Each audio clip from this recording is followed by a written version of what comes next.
1212, this is the Alpha FX. Leave something in the chat if you can hear me.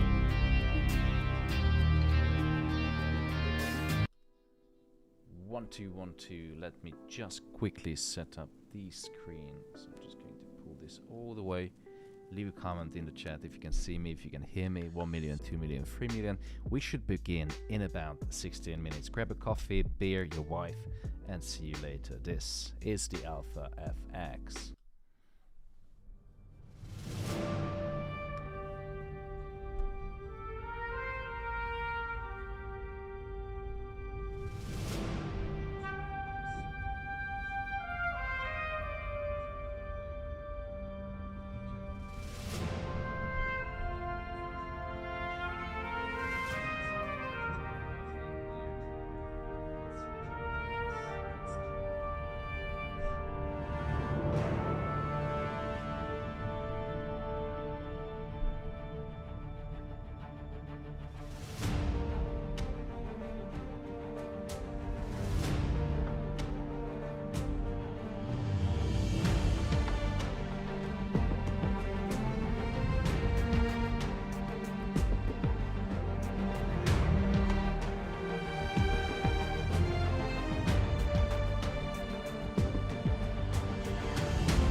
all about experience. It's to feel the adrenaline running through our veins. Like all the things we do that excite us. Whatever world we come from or live in, there are people that are born to succeed. They're called special, to hustle every day for an opportunity of a lifetime. Looking for the challenge to shape our future is something that's in our DNA. A privilege just available for a few. Traders, we see things differently, paying attention to every small detail that would maybe go unnoticed by the common eye. On or by the edge is our playground, with a constant strive for glory, seeking for a new tomorrow. Do you feel special? Take back control of your investments.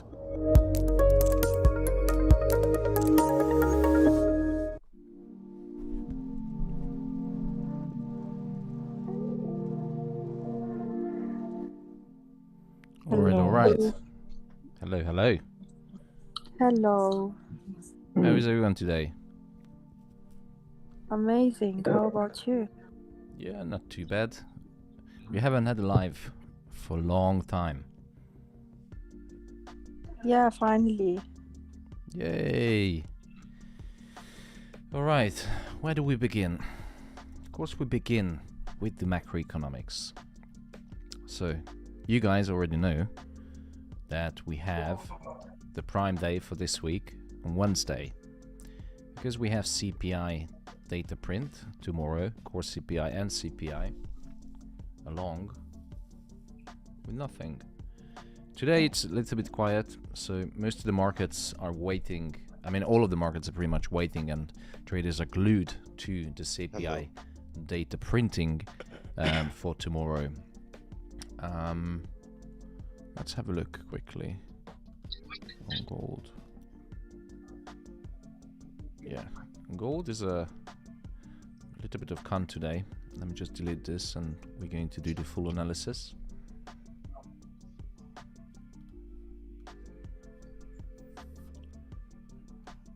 Alright, so gold has been in an uptrend since 1680, and we had a nice bull flag pattern.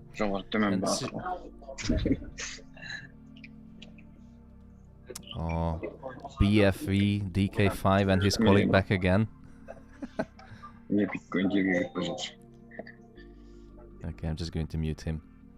So gold has been an uptrend.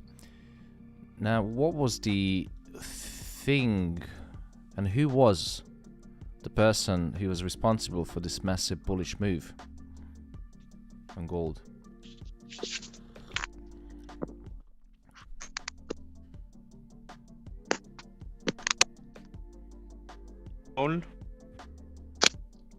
Hello? Wagwan, everybody. Wagwan. Paul.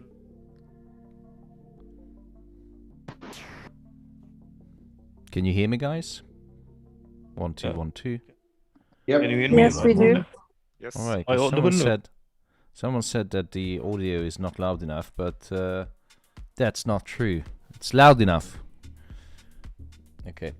So, going back to TradingView, what do we know about the current market situation? We know exactly that Jay Powell managed to push gold and stock markets higher and higher with one single sentence on the FOMC meeting minutes. We're going back to 2 weeks now just to give you a full picture about what is the current monetary policy communication from the Fed. So one journalist asked him about, are you going to stop the rate hikes? And he said, yeah, maybe. We're going to slow down. Nothing certain, nothing set in stone. And, you know, it pushed gold and the stock markets higher because, you know, if they slow down with the rate hikes, that would mean that the direct competition for gold is removed. Direct competition in terms of yields, because the higher the yields, the greater the opportunity cost to hold bonds over gold, because, you know, bonds yield interest, whereas gold yields nothing. But I still think that, market is overreacted at one single sentence and was a bit premature to rally, because the Fed also said that they're going to remove the forward guidance from, communicating that by how much and when they're going to raise interest rate. So what we're left with is just uncertainty. And the Fed was really clear about that they're going to make decisions based on the data. And one of the perfect example was last week's NFP, which was a great surprise. 528,000 jobs have been added to the US economy, which, how did gold react? I think there was a 300 pip drop on gold. 250, 300, it was somewhere around here, wasn't it? Yeah, last week Friday, 5th of August. So 356 pips drop, and since that gold is slowly climbing higher. It reached one of the resistance levels, then dropped, but I'm looking at the US 30, sorry. So, but still gold came back into this bullish channel, and I'm looking at shorting gold tomorrow, but still gold has some more upside potential. Now tomorrow is going to be a prime day of the week because of the CPI, and if the CPI data printing is higher than expected, that would mean we still have inflation that could cause gold to come a little bit higher. So I'm just looking into tomorrow, come a little bit higher and then drop, because the higher the inflation, the stricter, the tighter the Fed is going to act.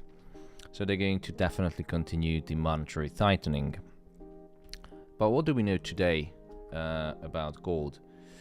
It's still, waiting out, consolidating, edging a little bit higher, consolidating again, and it's just a bit tricky to trade. It's not the ideal market condition.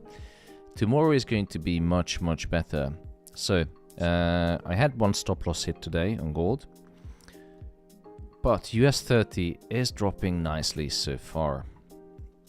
So today is going to be an easy day. Going to observe the markets.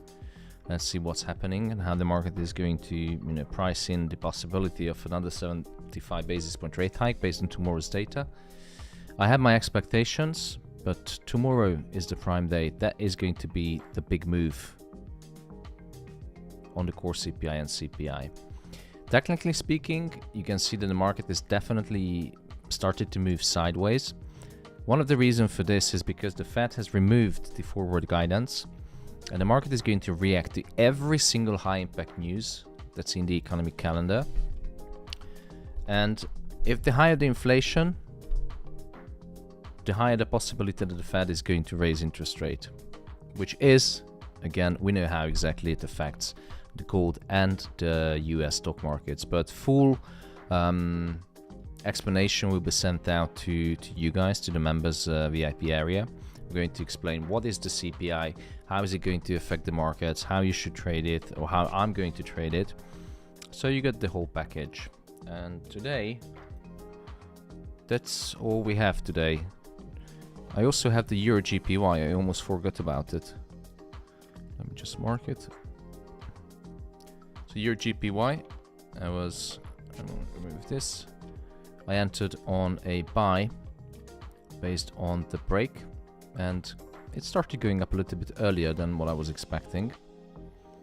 And also I have a US 30 position, and pretty much that's it. What positions do you guys have? US 30 still. US 30. Nice. Yeah, Still US 30 holding, also. Still short in gold. Yeah, I re-entered on gold, I have to admit. It was hard to let go. You know how it is. Yeah, I know. So let's see. Gold is running in 12 pips of profit. Let me just remove the thing. Gold is running in 10 pips of profit. Woohoo! US 30 is better. I have 3 open positions. It's a cumulative of 2,500 points. So if you divide it by 3, you should get like 815, 816, 816.333. upper position. Hi, Thomas. Hi, I've got a Ali. question. Go on. Yeah, okay. Now you said that when Powell said that he might not be raising the interest rate, so the gold reacted according to that, and it jumped from 1680 up to 1790 so far. The question is that what the previous rate hikes, okay, and the interest rates resulted on the yields, the effect is already there because he did not cut the rate hike. So whoever is investing in yields would still get the same revenue. So why would people in that case, for example, yields and go for gold, although the situation in terms of interest rate for them did not change? Okay, let me just mute this loud one because someone is. So, can you just summarize that? Okay, if the yields interest rate was not affected in any means, but Powell said that he might not be raising the interest rate later on. So let's say I'm getting 3.5% of the yields as we speak now. Okay, so if I don't raise the interest rate, it's going to be 3.5% in all scenarios. So why would that boost gold, or people would go, instead of keep investing in yields, go for like buying gold? That's the anticipation of the market. So every single market is forward-looking, trying to price in the information that they get now in order to make a return tomorrow. So they're forward-looking, they're pricing in. Probably most of you familiar with the term pricing in or priced in. And Powell didn't say that he's going to stop with the interest rates. He said he's going to slow down, or the Fed is going to slow down. And that one sentence was enough for, the bulls to jump back on, stock market is going up, gold is going up. But if you look also that the yield started to go down. So we have to add this effect into the equation, because if you look at, let me just change to trading view. So before the yields were dropping, right, Ali? Right. Let me find the 10-year treasury yield. So I'm just going to look at the 10-year. So before, yields were going down. And what was the reason why the yields were dropping? Again, it's a market expectation. Right. So from 3.5, looking at the 10-year treasury yield, 3.5%, yields started suddenly go down. But why would they go down if the interest rate environment requires the Fed to increase interest rate? One of the reasons is, if you draw a line and you look what happened before the interest rate, obviously market was anticipating rate hikes, so yields were going up, pricing in. But as soon as we had the rate hike and we had the bad economic data coming out from the US, for example, GDP, for 2 consecutive quarters, that pushed the US economy into a technical recession. For this reason, the market started pricing in something that the Fed won't be able to raise interest rate as fast or as strong as they did before. And therefore, yields started to go down. But since that, some information came to the market on the FOMC press conference, and one of them was that the Fed is, the market translated Powell's one sentence that the Fed suddenly turned dovish instead of hawkish. But that's not the case. So they priced in prematurely another possibility that, the Fed isn't going to increase interest rate incorrectly. But if you look at the fact that the Fed is also communicated that the forward guidance is something that they're not going to do. They're going to look at the data, and depending on the data, how much or what is the state of the US economy, they're going to make decision based by how much they're going to raise interest rate. 50, 75, none, 100, we don't know yet. But if you look at the facts, what do we know? Is yes, yields started dropping. Powell said, as you mentioned, that they might slow down. But if you look at the data, the previous NFP was double than the forecast. So the US economy is still at full steam. Unemployment is 4-decade high, or actually half half-century low, 3.4 or something %, which means that the Fed is going to raise interest rate, is forced to raise interest rate if they want to tackle inflation. And right now, the Fed's biggest enemy is inflation. Households' biggest enemy is inflation. Government's biggest enemy is inflation. So in fact, the Fed didn't change dovish. They're going to raise interest rate. Question again, if you bring in the speculation, how would it affect the next interest rate increase? Gold and stock market. And by the way, did I just getting some feedback? Did I answer some of your question or? Yes, sure, definitely. And so much. yeah, the thing is that because the markets, we are trading in speculative markets. This is not hedging, this is speculating. Is stock market going to go up? Stock market is the biggest risk on asset. Gold set to be, safe haven, risk off. But this year it failed to fulfill this textbook characteristic of, inflation hedging, etc. Now, if you look at what's going to happen, if inflation tomorrow is higher than expected, what are the possible outcomes?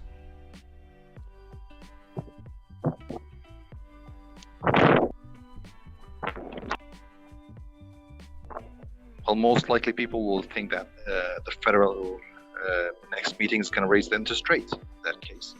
Yeah, they have to.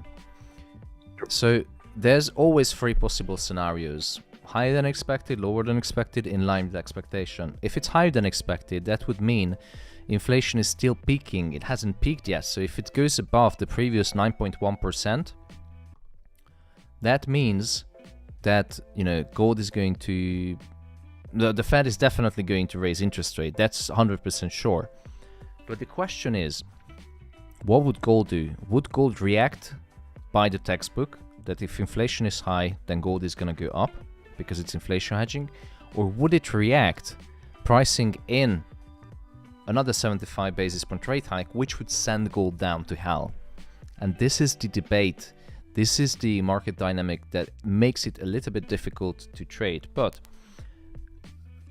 after a spike, because, if inflation is still high, there's a possibility that, gold is going to spike up based on the high inflation news.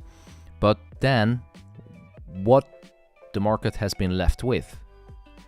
Then the market knows, and traders know, that the Fed, based on this high, if the inflation is high, they have to sell gold, because if rates are increased, that is going to be bearish for gold. And that's another thing that's going to be priced in. I think I'm done. Yep. It's a bit complicated and confusing, to be honest, on how to trade gold these days, because it's speculation. So, if you look at the formula for gold, you have to factor in many variables. You have to factor in the Fed, you have to factor in inflation, market expectations, politics, fundamentals, geopolitical tensions, so many different things. I don't think the situation that we're facing now has been repeated since, I think, maybe World War One or World War Two. Sorry, can you just repeat, because it was breaking up? I don't think that the economic situation that we have now with the geopolitical conflict and also the results of COVID still being digested, I don't think we had this situation maybe since World War II.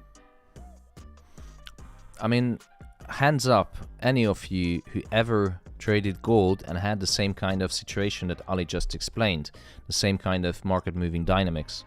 I haven't. That makes it difficult. Right. Indeed. So, it looks like the gold is going to continue its way higher. If I just look at the... Now, the problem with gold is too high to buy, too bullish to sell. So, the US market hasn't opened yet.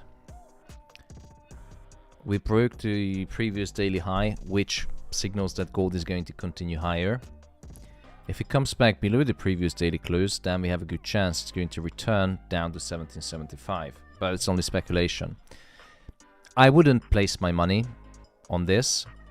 So let's wait for the US Open, and maybe we're going to see we can get some pips. Now looking at US 30, which has more potentials. But still, if you look at US 30, we have a kind of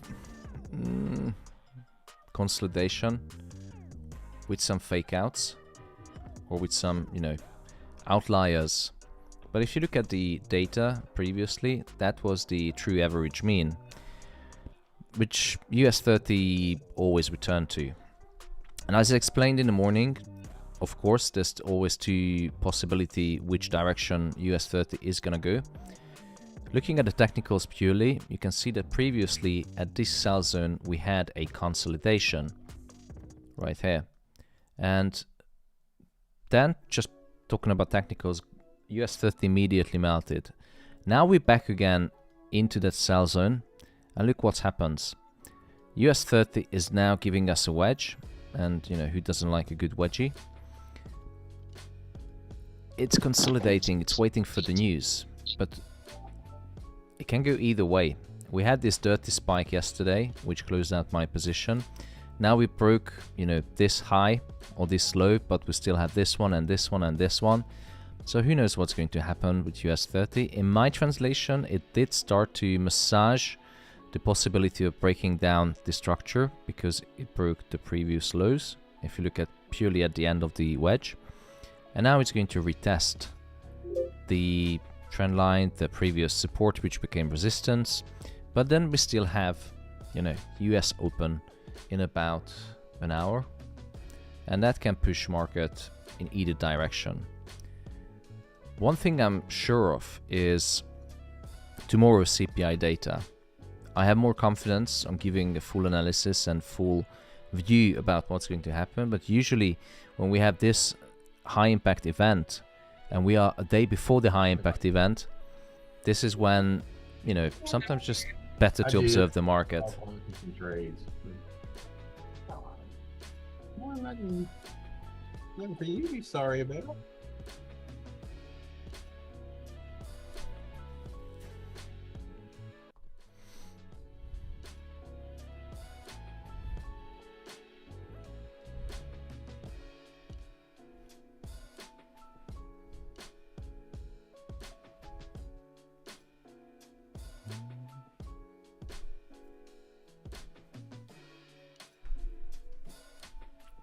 Question is, what do you expect on gold and US 30?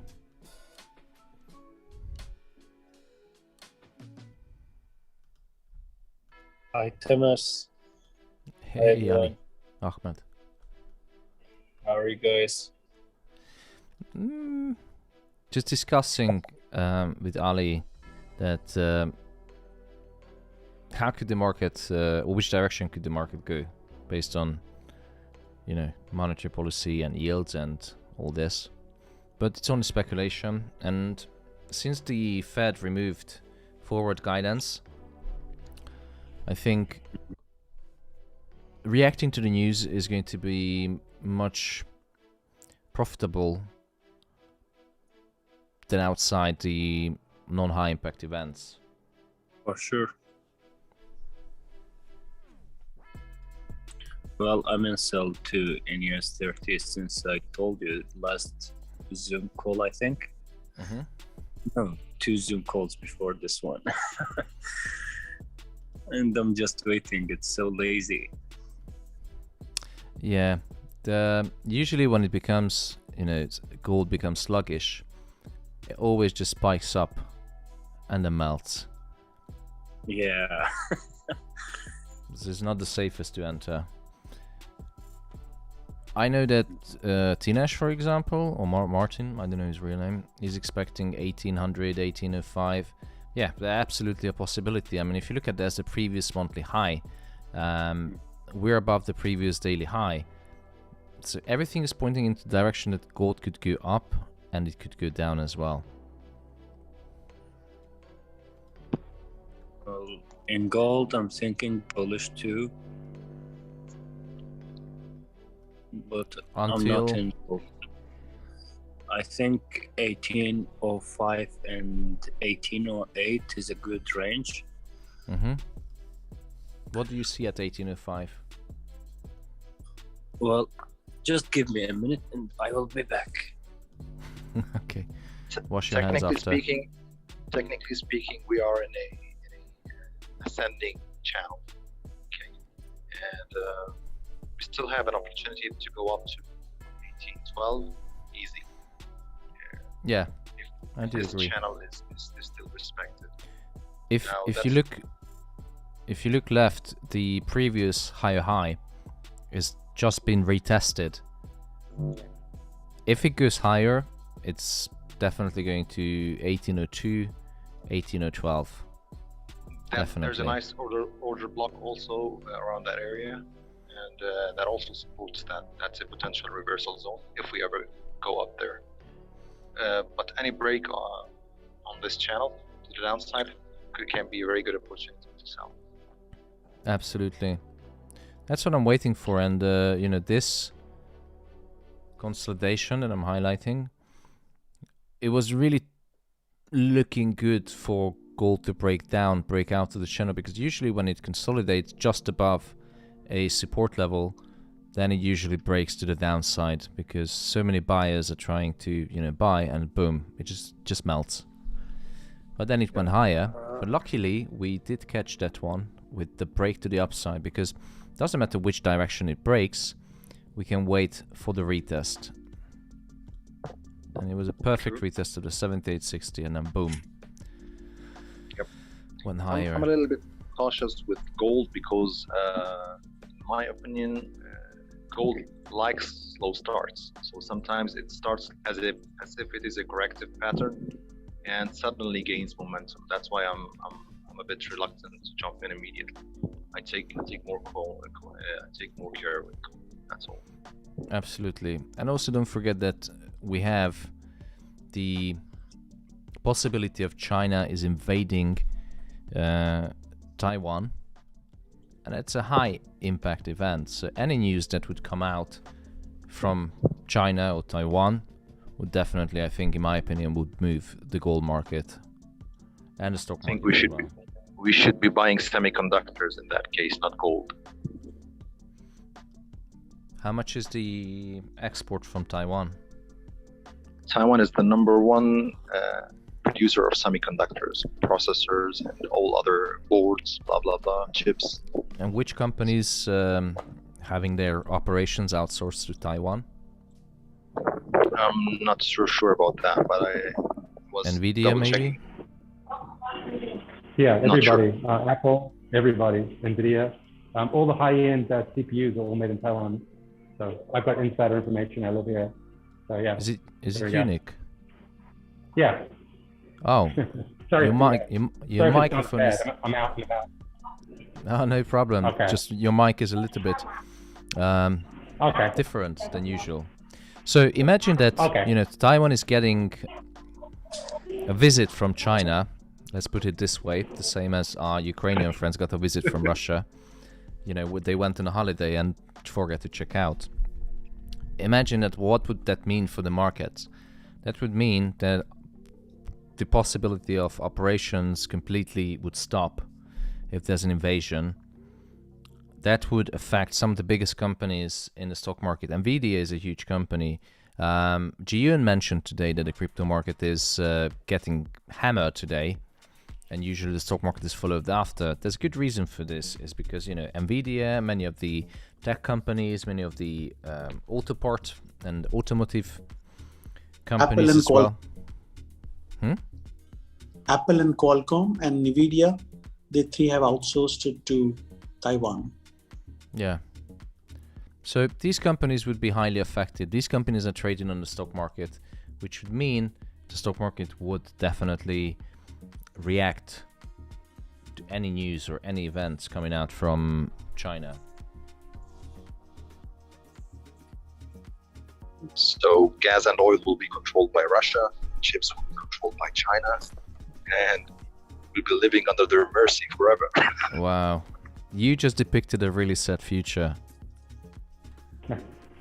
But the thing is, if they invaded basically the main input to make semiconductors is the know-how from the people. So the first thing is the US would fly those guys out. The machine to make semiconductors are made in Holland, and also the print to make the semiconductors, they're all from the US and Europe. So if you invaded, first you would blow up all the factories. And number two, even if you got the factories, it's not what you really need to make the semiconductors. It's the people and the blueprint. But the other factor here is it would shut down all the sealing. So China would be shooting themselves in the foot. They can't import or export. It would be a disaster. So I don't think they want to do it, but there's always loose cannons. There it is, sticky emotional time right now because they're voting on the new leader. So it's kind of, you don't know what would happen, but logically you'd say you wouldn't want to do it if it's China, but you just don't know.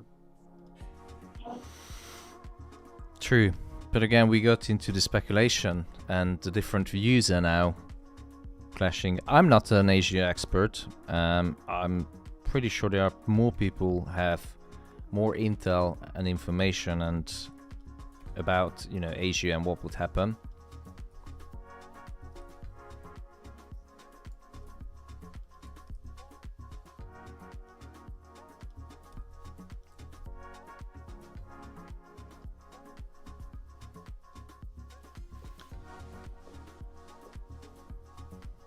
I'm back. But at least Xi is a completely different animal to Putin. So, you know, the Communist Party. You mean the Communist Party or who? No, the people. Xi is much more sly and more cunning than Putin. Putin is more of a rabid dog, if you put it in animal terms.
Thomas, can you please go to the gold chart?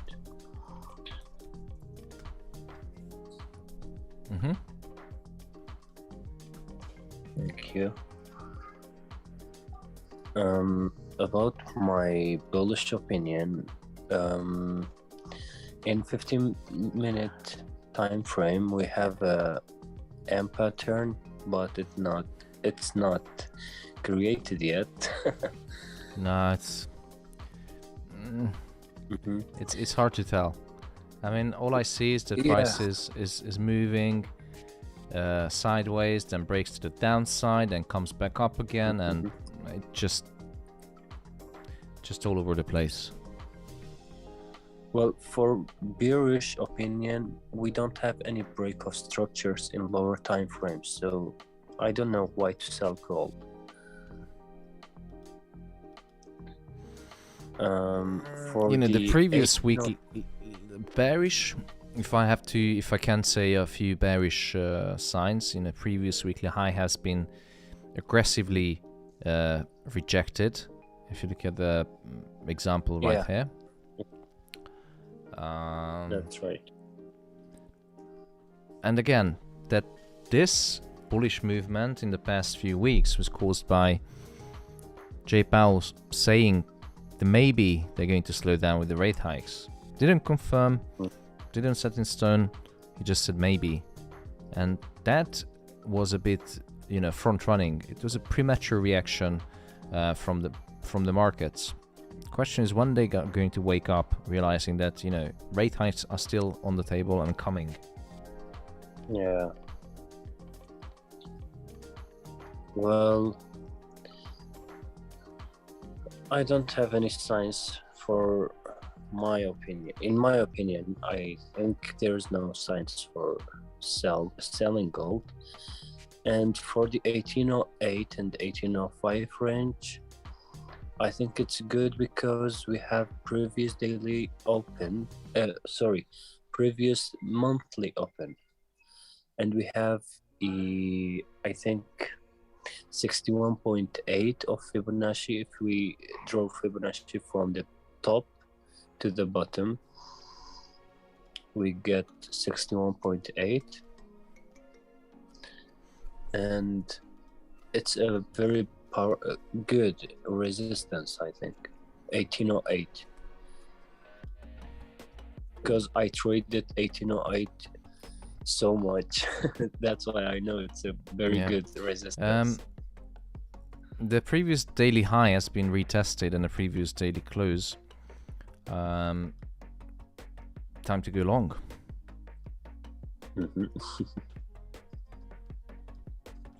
But, you know, this is a high risk setup. It's too high to buy, too bullish to sell. But because of the bullish momentum, you know, trend is your friend. Exactly. And as you said, I think it all comes down to how it reacts to 1994. If it double tops there and comes down, then we could see it come down. But obviously, if it breaks it, that's going to make a big difference. I mean, imagine how many stop losses have been placed at this level. There's loads of buys, there's loads of sells at that level. I had a sell set up earlier at that level before it got there, which is why I thought it was going to hit, and it reacted as I expected. But the second time it can be quite different, of course. It's previous and then break through. To be honest, I'm listening to all of yours view and analysis. Everyone is correct. That's the wrong with this with the forex market. That's the okay. Let me send out everyone this is correct. Everyone is right. The thing is, with gold, you can always expect the unexpected. That's the one thing. Yeah, well, if you expect the unexpected, you end up with like 15 possible scenarios and outcomes. That's how many times gold usually fucks me over. Of course, but you know what I mean, though, when I say that with gold. Yeah. Anyway, I did enter into a buy based on the Ahmed's analysis. Yeah, I mean, the more I look at the chart, the more I agree. Gold hasn't stopped since 1680. And we know exactly from last year when we traded 1680 that, you know, it ended up in 1900s. Mm-hmm.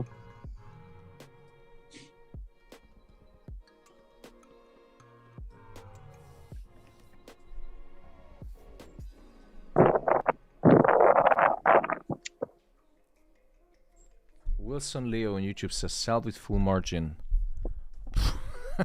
Oh, man. Back to morning discussion. Yeah. I mean, come on, I would never sell with full margin. Sell. Trust me, brother. Trust me, you can double your money in 24 hours. Well, you can double your money at the casino also. I had someone contacted me on Discord, like the kind of, trust me, brother, I will double your money. Told him, yeah, right. Just now? Today in the morning. Ah, from our group? No, from another cryptocurrency group. I always get spammers from there, so I got out. Oh yeah, it's usual. The usual story. Yeah. Do you use Ever MT4 heard or of- MT5? Exactly. Ever heard of an occupation? I'm an EA trader. And what trader? Occupation? EA trader, he said. EA trader. That's Yeah. his occupation. EA trader. Yes. professional. What's an EA? It's an expert advisor.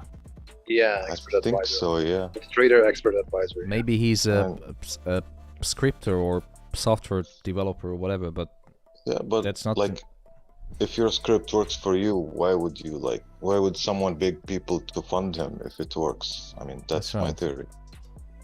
Wouldn't.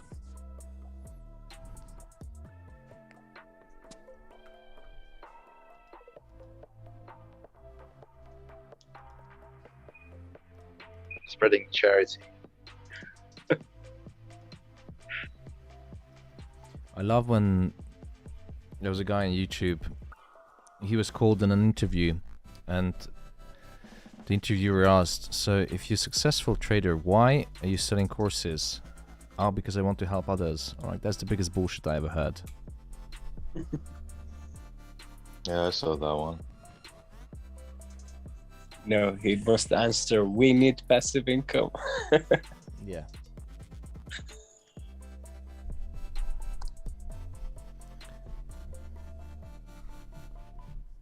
So even on YouTube, there's so many people buy, sell, buy. I think it's a buy. That's alright. You can go in either direction.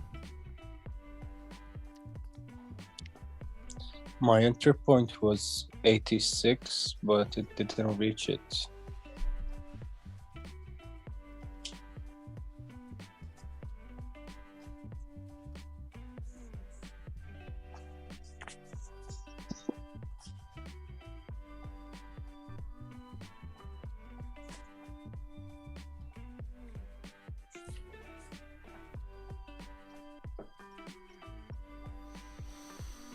So, today's setup has been brought to you by our very own Ahmed. For any complaints or compliments, please contact him via email. Also, in case top loss was there. One other thing which I do agree with the longs is, and now it's just started consolidating under resistance. It's just way of a big trap for shorters. If there was only one candle, I would be looking at sells maybe, but now that it's it's moving sideways and consolidating just under resistance, how many times you saw that, oh, this is the perfect time to sell? Yeah, you start selling at the resistance, then it starts consolidating, the pressure is building up, and then boom, it breaks with an impulse move to the upside. Always. I mean, 99% of the time I've seen this. 90%. And when it breaks, impulse move, people are like, fuck, my stop loss. And then, they start shorting again, it retests the previous resistance, and then just goes higher. That's one possibility.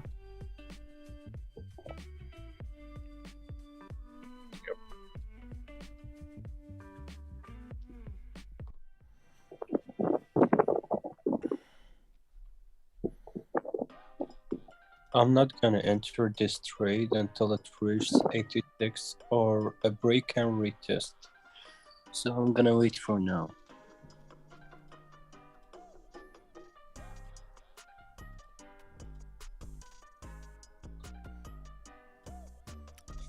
You know what worries me?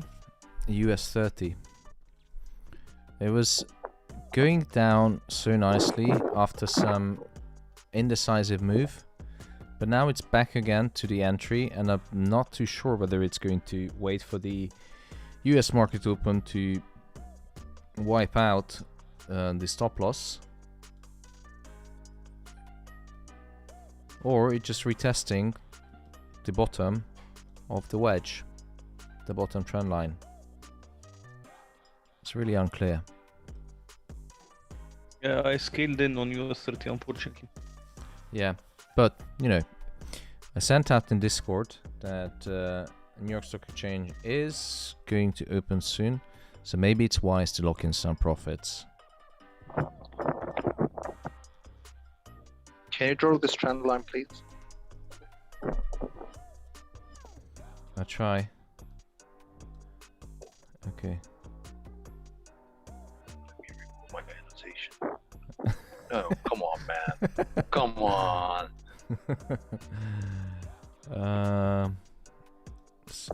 Hold on. Like this. Yep. So Roger. here we go. So there was a double retest yesterday and another retest today, and it is still respect. That's true, and that doesn't make me happy. So that's the only reason why I'm reluctant to go to US30. But if it drops without me, that's gonna be a shame, big shame. Well, you know, I have open positions, 3 open positions, so I think the best thing may be to lock in some profits, because now the problem is that when price comes back to the entry level close to the New York Stock Exchange open, that makes me really nervous. I don't like to trade. I don't like when my entry level or my stop loss is close to the current price level when the stock exchange is opening. 100%. And now, most and now of the that times it's price. Yeah. Sorry to interrupt you. Go on. No, it's fine. Just checking. Most of the times at the US session, the US 30 spikes like 100 pips or so, and then reverses or it continues, depends on the scenario, but it makes some shitty move. Absolutely. Well, reducing position, increasing stop loss, it's always a good strategy.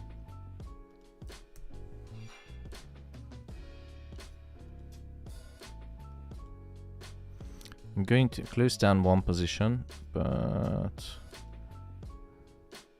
so my loss could be £800 on US 30, 1500. Now it's a big loss, but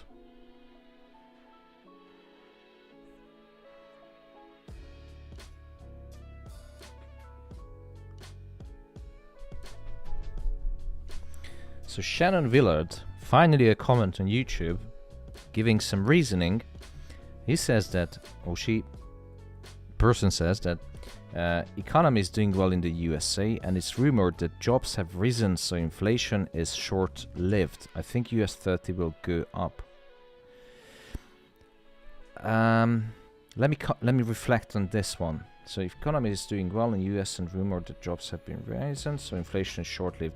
But I think there's a fundamental contradiction in your sentence, because if, yes, jobs have gone up, so previously in last week's NFP 528,000 jobs have been created as opposed to 270 or 250,000 something, so it's double jobs have been created officially by the statistics. Reality is different, of course, but imagine this: if so many jobs have been created, the economy is overheating, the job market is super tight, tighter than my ex-girlfriend, and you know, jobs been created, jobs been taken by the people, they get paid. What are they going to do with the money that they get in their paycheck, in their bank account? They're going to spend it. And how is it going to affect inflation if they spend that money? Of course, it's going to increase inflation, because remember that the US economy is 54% dependent on consumption. So the GDP is made up of consumption. And one of the biggest part of this consumption is household consumption. So if more jobs have been created, more money has been spent, inflation isn't short-lived, in my opinion. But what do you think, guys? Ali, Marwan, Ahmed?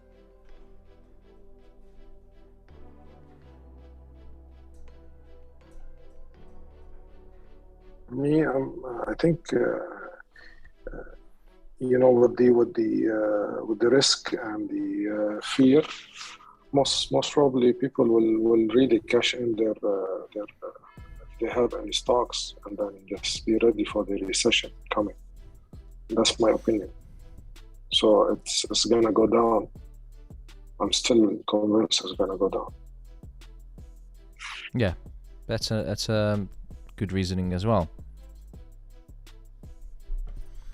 Abel Life says more jobs means more spending will continue to occur. If spending keeps happening, inflation will continue to increase. Good summary. 100% agree.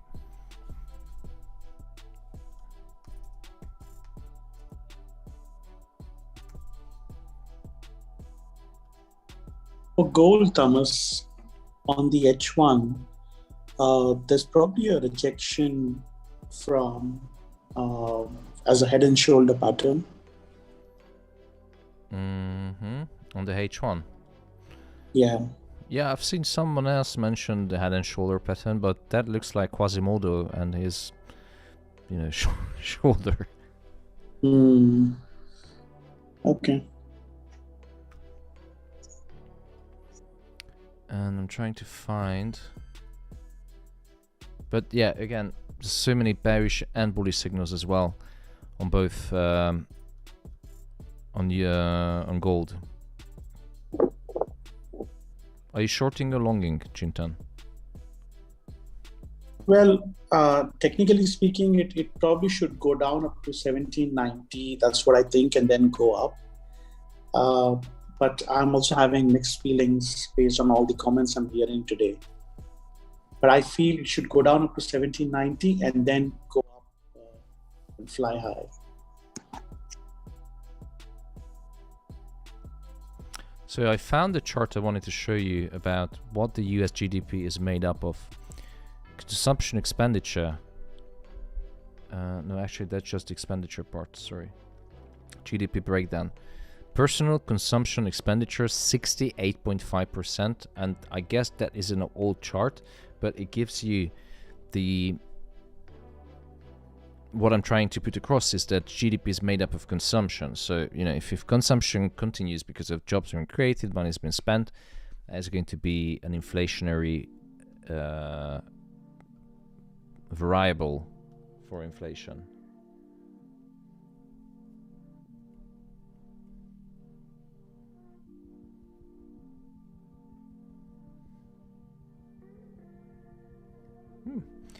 Some economic discussion. Abel says that the Fed is relying on lagging indicator to predict future pricing for goods and services. To be honest, we don't know what the Fed is using. We know that they're using PCE and they do look at the data, but they also have data that is not available for the public. They're using methodology which has never been published. We don't know how they're actually calculating what they calculate.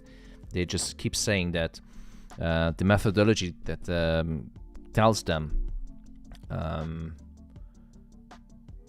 that whether they should raise interest rate and by how much, it's never been published. Azim is asking, gold buy or sell? Well, that's the kind of thing we're trying to figure out.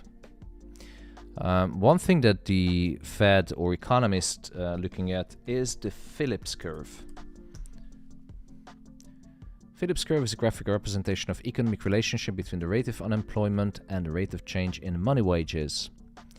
And that's how they look at the economy, whether it's overheated or not. But this is highly economical. I hated the Phillips curve when I was at uni, and I only used once at my previous jobs, but I never liked it. So, quick question: who is short and who is long on gold? I'm sideways. I'm long on gold. I'm out. I'm long. It's either going to burst so freaking high because of the resistance, or it's going to just completely melt.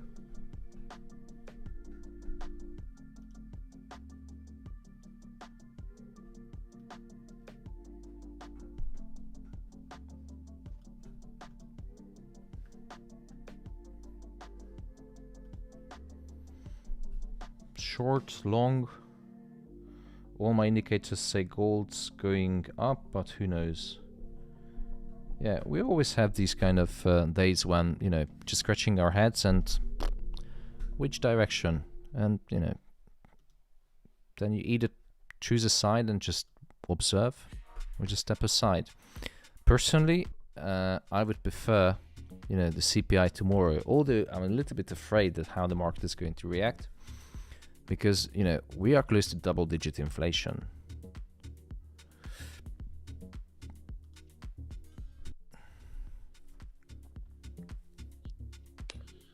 I think we have 3 minutes to know if it will go up or no, because of this candle close. If it closed like this, it will be a good reason to buy.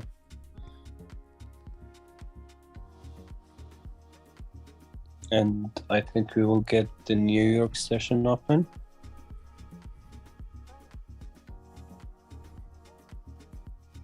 Yeah. But that's not for another 30 minutes, 33 minutes. Oh.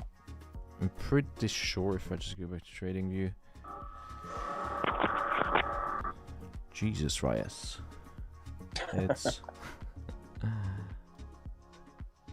you know, who knows? Sometimes, you know, it's... the pressure to say, you know, I gave away my crystal ball to see the future. So let's just wait and observe together.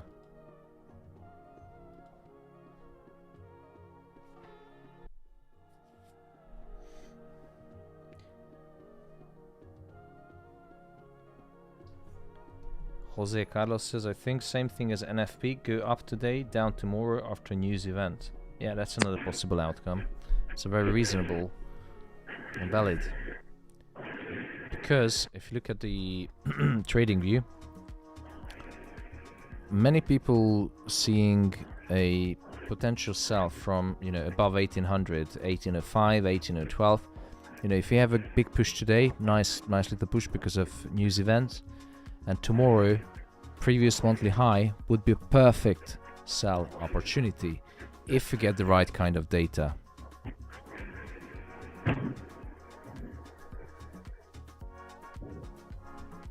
I've also been studying correlation recently, Thomas, and I found that gold has the highest negative correlation since last 2-3 days with USD CHF and NZD USD.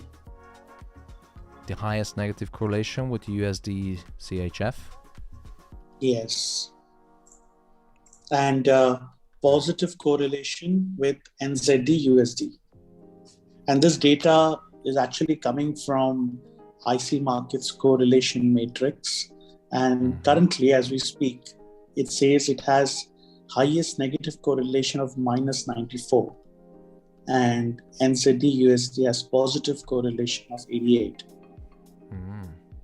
Last week, it was highly correlated with Bitcoin, that negatively correlated with Bitcoin. So many correlations. Yeah. So I quickly put the... Yeah, sorry, go ahead. There's your negative correlation on gold and USD Swiss franc. Yes, I see what you mean. Oops, let me just fix it. Put it on auto. Yeah, it does divert.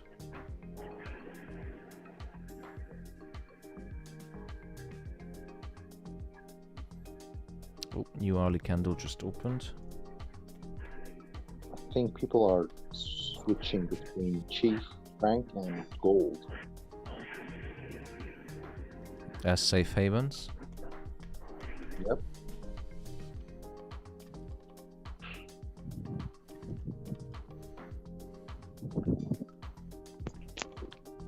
I guess I'm the only one on earth buying JPY against other pairs. Not necessarily.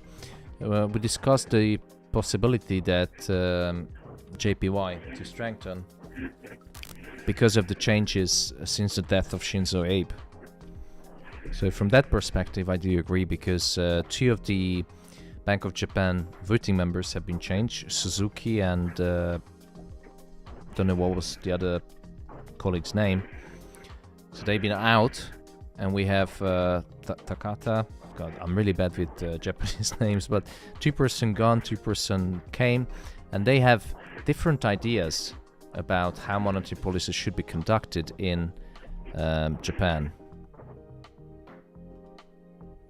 Which, again, it can affect the future of Japanese monetary politics.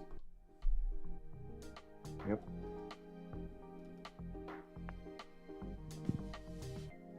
Okay, so US, right. I'm really tempted to close down the US 30 positions. because now it's close to New York Open. Reza, I muted 3 times, and you're really loud. How you doing? Fine, thank you. How are you doing? Yeah, not too bad. No. I just sent a link to the group chat. Could you please just check it and let me know your idea? Oh, the U.S. debt clock. That's an old thing. I mean, the U.S. economy is in, it's heavily indebted. That's this clock. It's been on the internet for like years.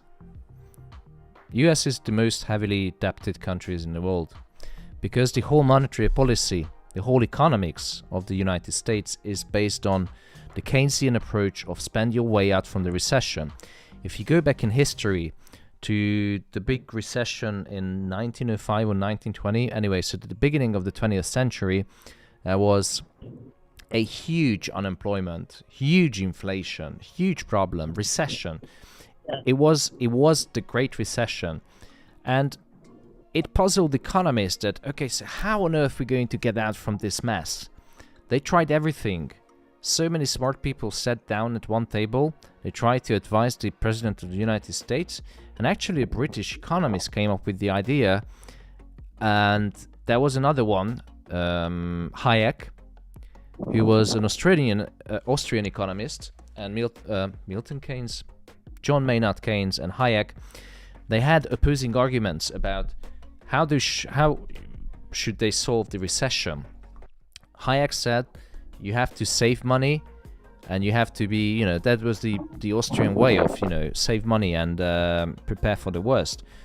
But John Maynard Keynes was the opposite. He said, spend your way out from the recession. That's the only way to kickstart the economy, because the government is the biggest player in any markets. Therefore, it has to take, responsibility and start pumping money into the economy. So what they did is they, started selling bonds, started building bridges. Hoover Dam is the biggest example of the modern day capitalism, which developed in the United States.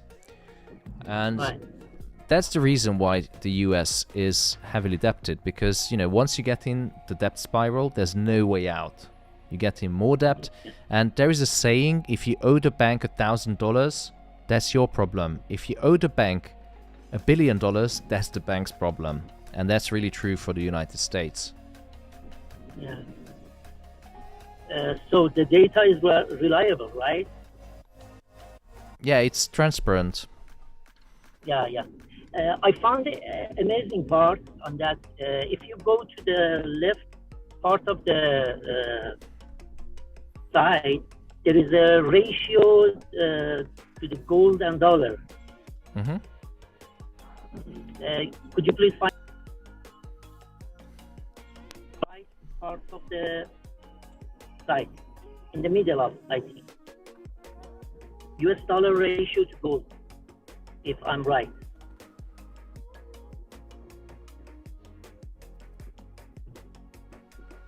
I get dizzy by these moving numbers. Uh-huh. Yeah, dollar to gold ratio on the right is 10,005. Exactly. Yeah, this is amazing. That gold has to skyrocket. Yeah, I'm just gonna put my camera up. Oh, gold is rising. Ooh, ladies and gentlemen. Rocking 99. Pushing up. Quite well. Yeah, Well done, Ahmed. Well done. Please also see USDC. Yes. It's going down. Well done, Chintan. Well done, Ahmed. Well done, everyone. Thank Big you. move in gold. Hey, where's my...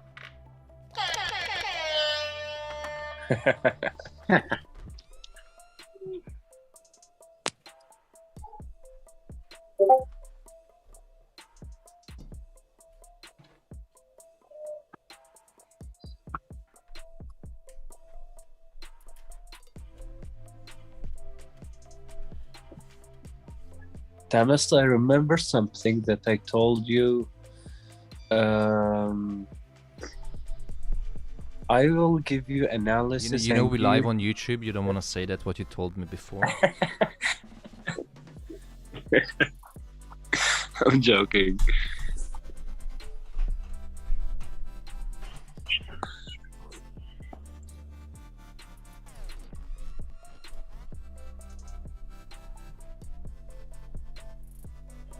Let me I just don't change the think you're camera. broadcasting on YouTube Kids. Am I not? What? I don't think you're broadcasting over YouTube Kids. Come on. Oh, yeah.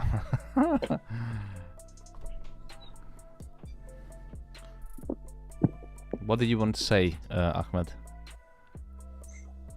I said that I remember that I told you that I will give you analysis and you give me 30% of the profit. Damn I right. remember something like that. Yeah, you deserve it. I'm joking. You gave me tons of analysis and I made almost 15k. $1 million trillion. No. I made 15k with you. Wow. Where's my Yeah. share? You didn't ask for that when I signed up. Damn it. I should change the sign up that any future profit made, 10% belongs to me. You printed it. You have he printed to. You have to. He printed your photo on a T-shirt. Come on. Yeah. Hold on. Who the hell is Parrot Marketing in our Zoom? Seriously, guys, I'm gonna go through the names, and if I don't recognize the name, I'm going to just remove people, because Parrot Marketing doesn't ring the bell to me as someone from our team. Parrot Marketing? Wow. Parrot Marketing. It's a tempting name. He's a big bird.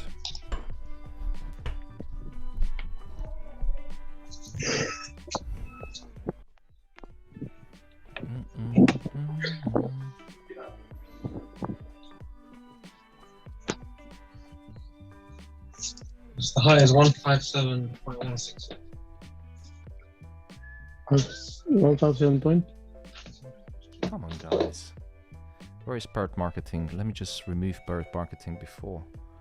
Where are you, Parrot?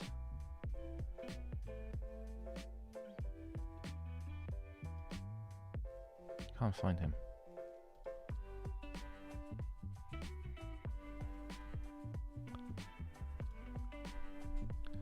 Oh, it's JD. Okay.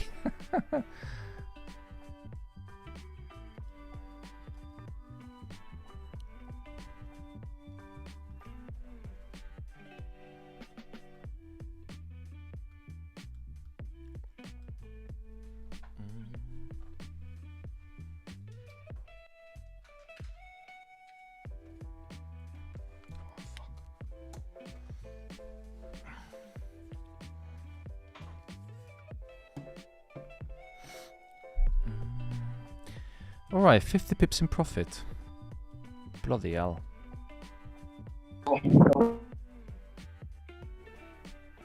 That's why I like the live streams. When we have a conversation about, you know, sell or buy or sell. Boom. Come on, guys. We need more likes on YouTube to push up the call, though. Oh, there's only 135 likes on YouTube. That means if you don't see 300 likes in 5 minutes, the stream is gonna end. That's disappointing, guys.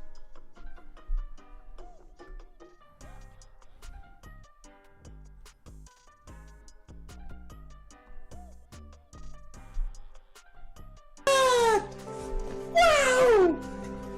Oh my god! Okay, if you made some money, make sure you lock in some profit on gold. I mean, 50 pips, come on a Tuesday, any day of the year.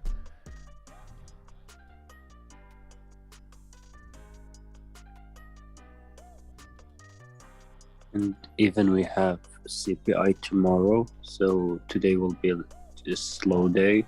So 50 pips is a very good profit. Indeed.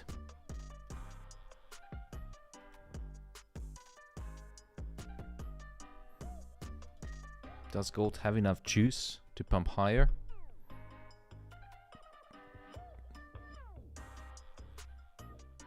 well, you know how the New York session open. Our American colleagues come into the game and they just slam everyone. It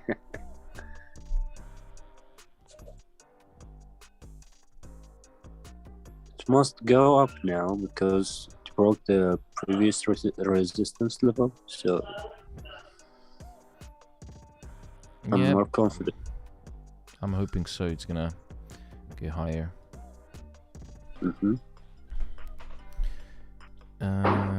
And US 30 on the other hand, I don't know.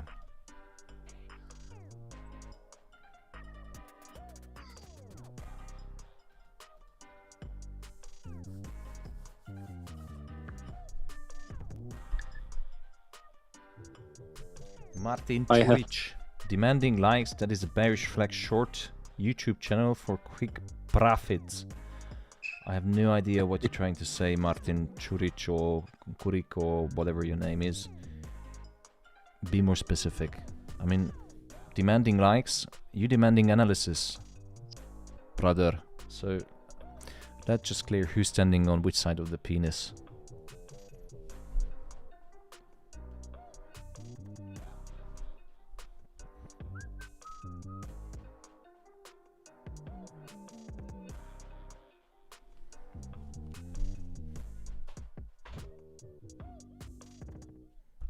Zen Moiser, minus 600 pips, what the fuck. Well, you should have gone long.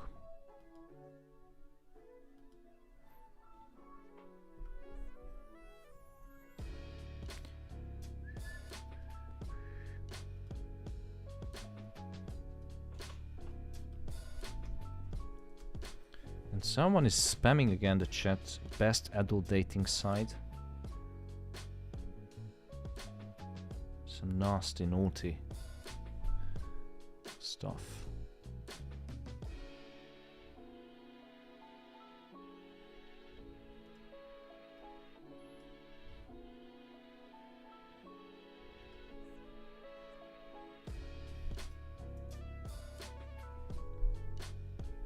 It says no Euro minus 600 pips. On US 30, what was that? Mate, if you go, where do you see minus 600 pips? I think you need to put your glasses on.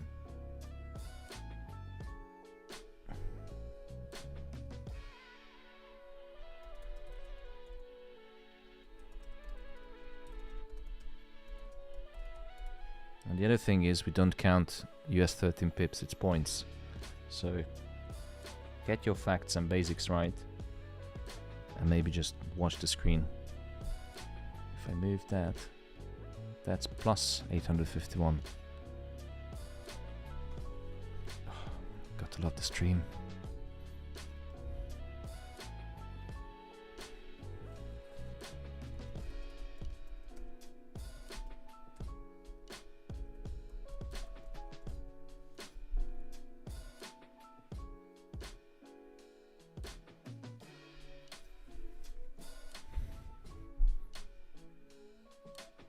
Someone is asking, sir, please say my name.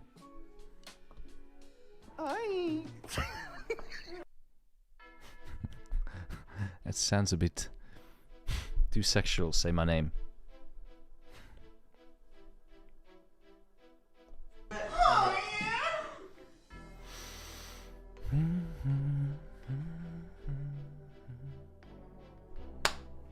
So, what do you think, guys? Is gold going to continue higher? Is US 30 going to continue lower? I think gold might go down. Look at USD CHF. It's probably going up on the Okay, M5. so how long it's been correlating with USD CHF? Is it the, a strong 3 days. correlation? 3 Yes, days. strong. And before? Before it was Bitcoin last week. No, but Now, the again, correlation... Okay. I'm not sure. I'm looking at data and observing. So if you look at USD CHF now on M5, it's actually started going up. And gold is massaging the daily and weekly pivot resistance. Sorry, daily and weekly resistance. I really like R1. the professional terminology in massaging. Just learning from you, Thomas. The best for the best.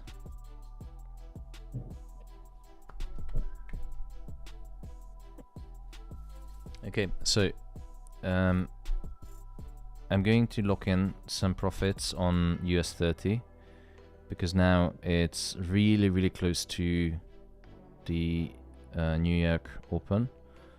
So which one should I close? 63, 66.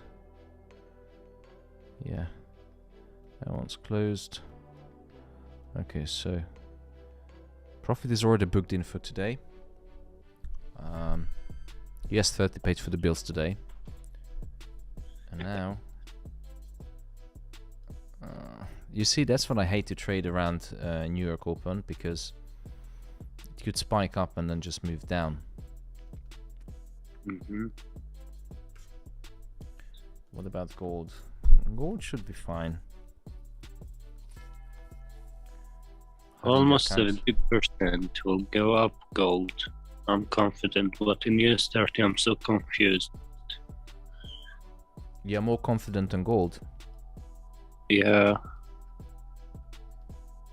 It's so gold is gonna go up. That's what you're saying? Hopefully. Yeah.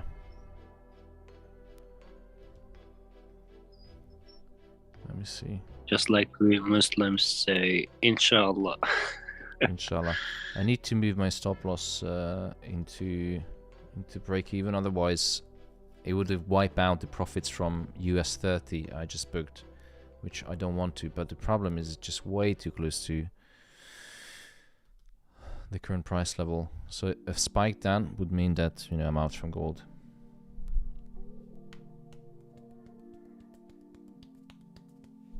Let me just see US30. It's good to be back on the live streams. I made more money in the live stream than without you.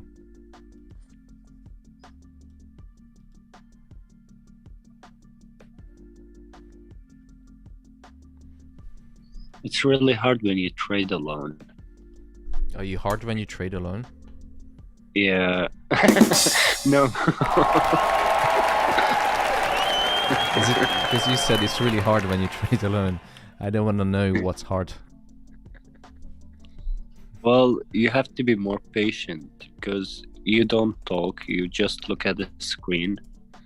So the time is much longer. Is it just the time that's longer? Well, here in my bed, yeah.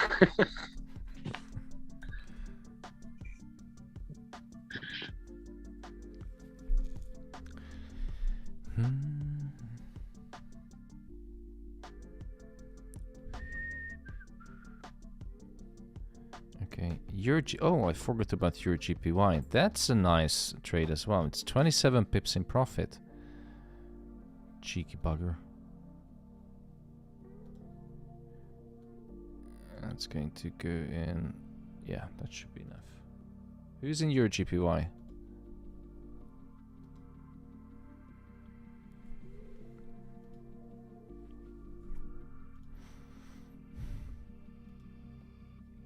Awkward silence.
Okay, so about 8 minutes and we have US Open. Yep. Oops. Thomas, I want to ask you something not related directly to our trades, but just to, like, I'm a married economical man. info. Come on, man. It's an economical question. It has nothing to do with your fantasy. Just because I'm on a diet, it doesn't mean I can't have a look on the dessert menu. Okay, I see. Okay.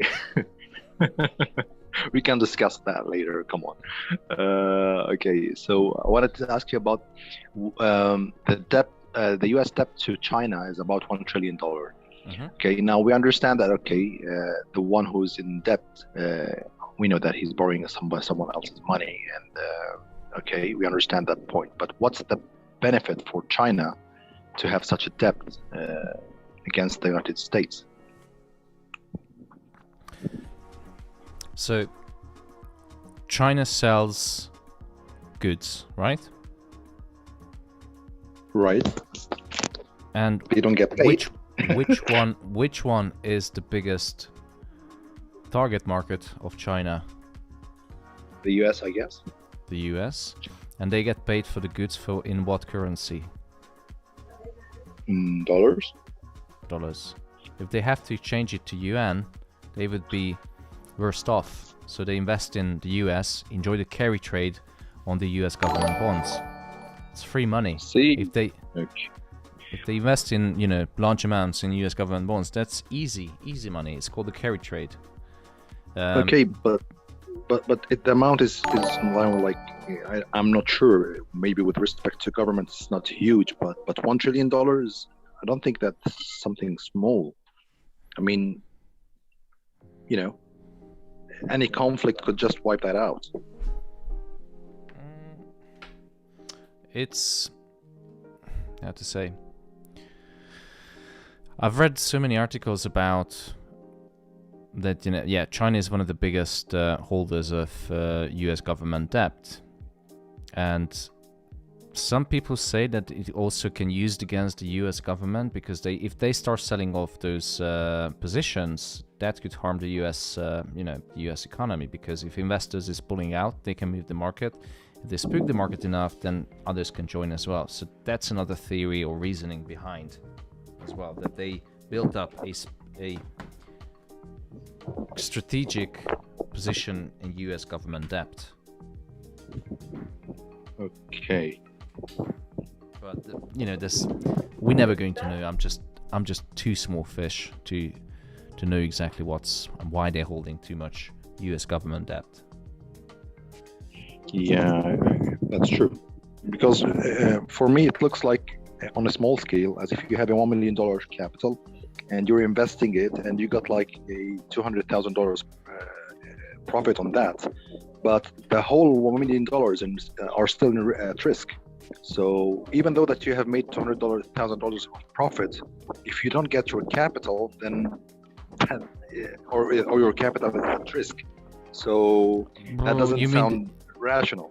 That, you mean that the US government could seize the assets of China? Well, we've seen that with Russia.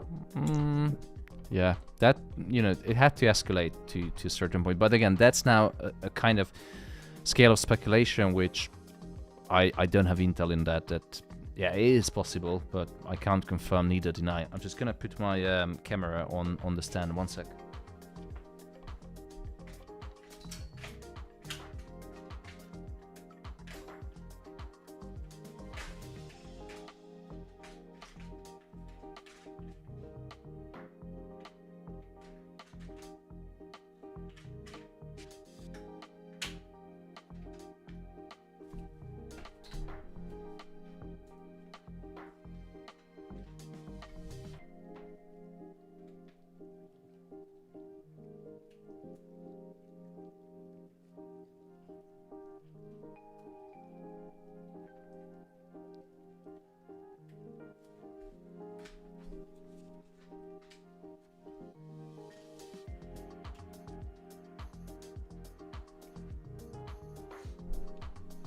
Let's see.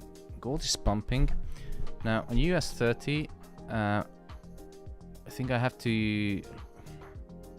Do I want to close down my US 30 position? It's not running in a huge profit, nor in a loss. I'm going to leave that one position just to prove my analysis, if it's correct. Big counter.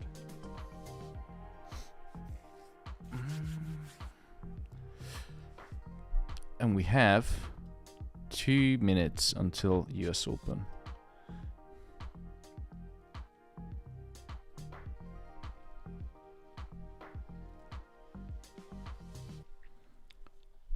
And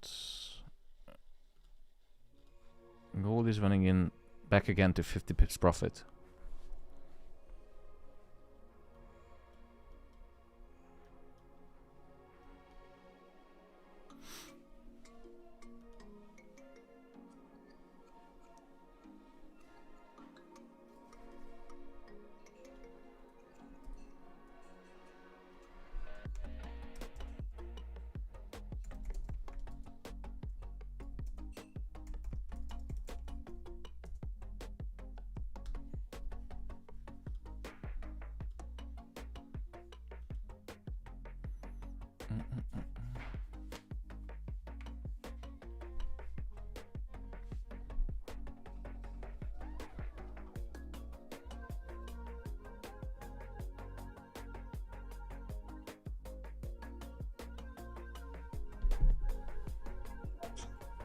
We have 1 minute until US Open.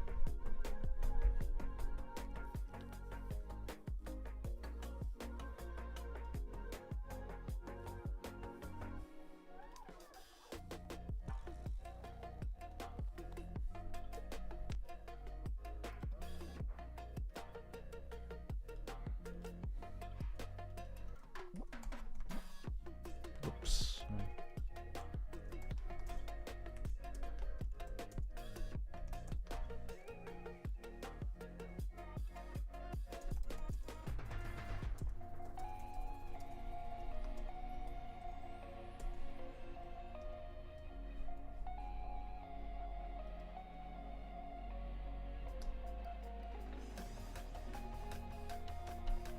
Five, 4, 3, 2, 1, 0, and welcome to the US New York session.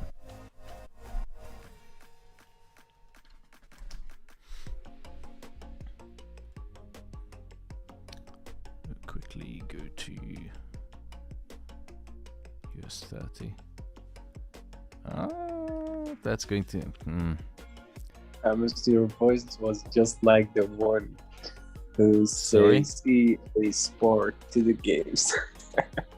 EA Sports to the games.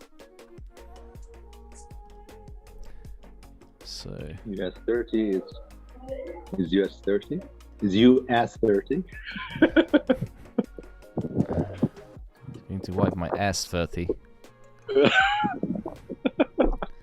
I didn't want to say it that way. You know, remember what I said this morning?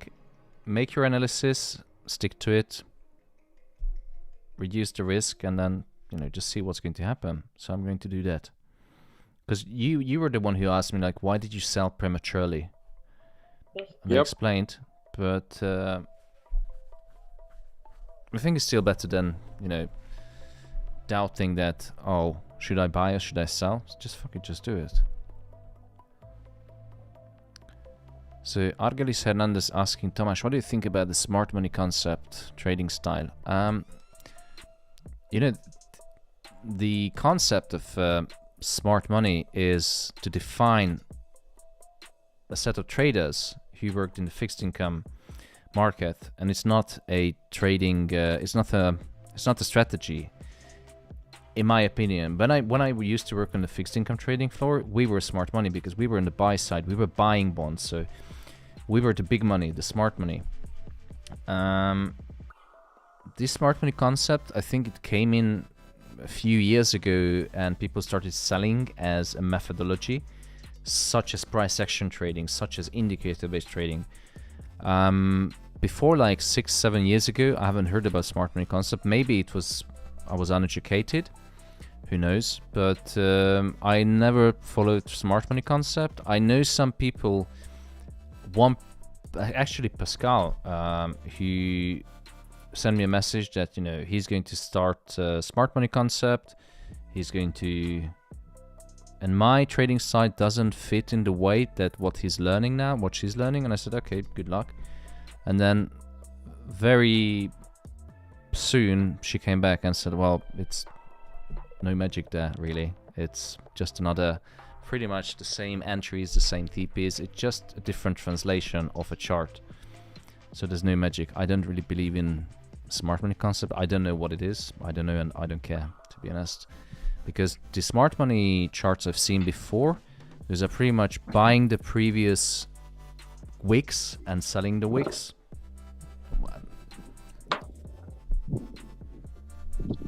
But if you know smart money concept, feel free to educate me, because I have no idea what's that.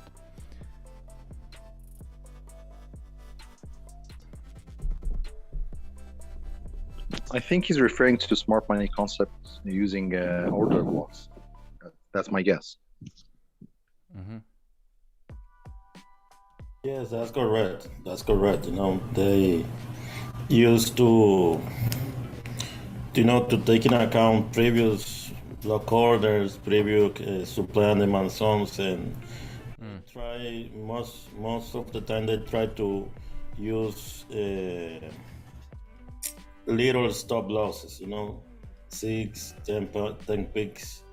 And you know, I've been, you know, watching people which are, you know, in that mood, and people against that ideology, if you can call it ideology, because you know, some people does not agree to use a small stop loss, you know, and it depends on the kind of, on the style of trading that everyone wants to play, you know. But is that most of the time they insist on, you know, and use a small stop loss, small, you know, 6, 10 picks, and use order blocks, supply and demand zone, and things like that.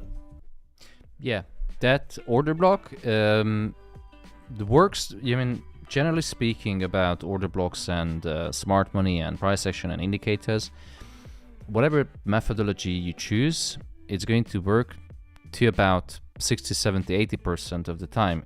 Every strategy, every method, every tool is going to give you losses and going to give you wins. And I think it doesn't matter what people use. I've seen people who traded based on moon cycles.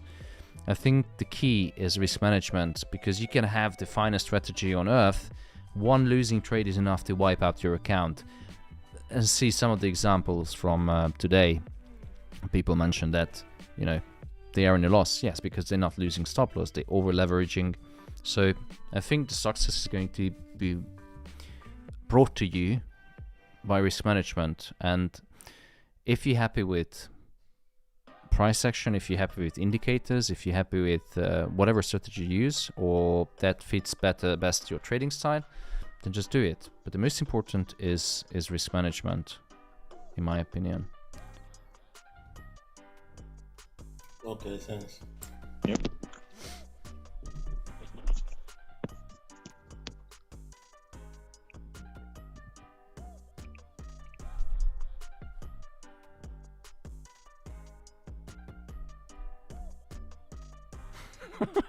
Daniela Farese says, I trade menstruation cycle.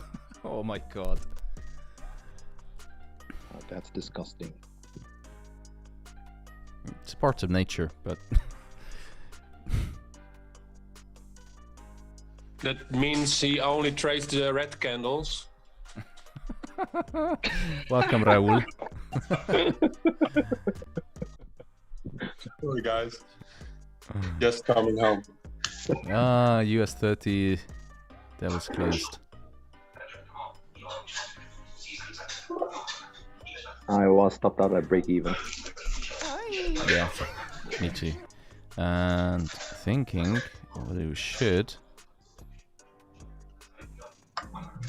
No, US30 is now back again into consolidation. It's just pain in the ass.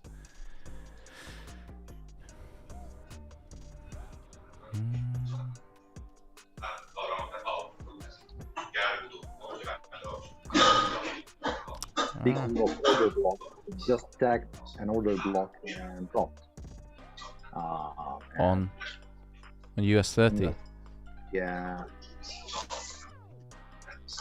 5 minutes order block. 5 minutes order block. Yep. Man, that's... That means US30 sell. In it. Well, according to that order block, this candle only is just 1 to 4 so far. So smart money concepts based on order block uses such ratios. You can close the trade by. You don't need to wait. Because your stop loss is literally the wick of the candle. Anyway, it's a long story, and no need to go through it.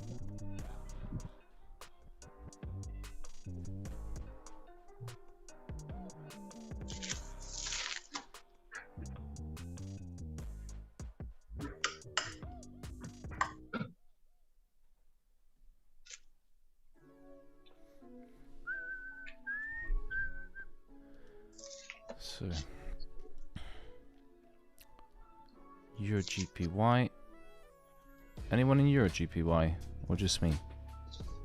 Yeah. I'm buying JPY first.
It's very quiet in there. In it, Taz. People are so... Actually, I'm quite glad that Ahmed and Ali are in the Zoom, because otherwise I would be speaking to myself.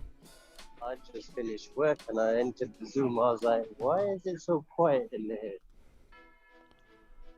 Don't ask. Yeah, I know my cell got hit in the SL, and I'm just looking at you lot jumped in buys. I missed out.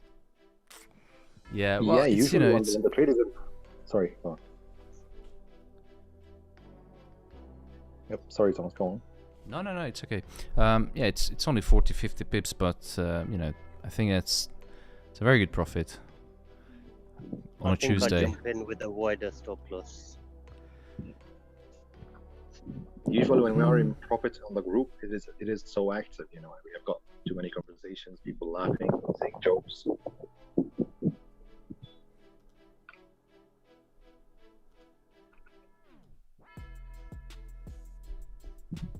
It's a bit dry today.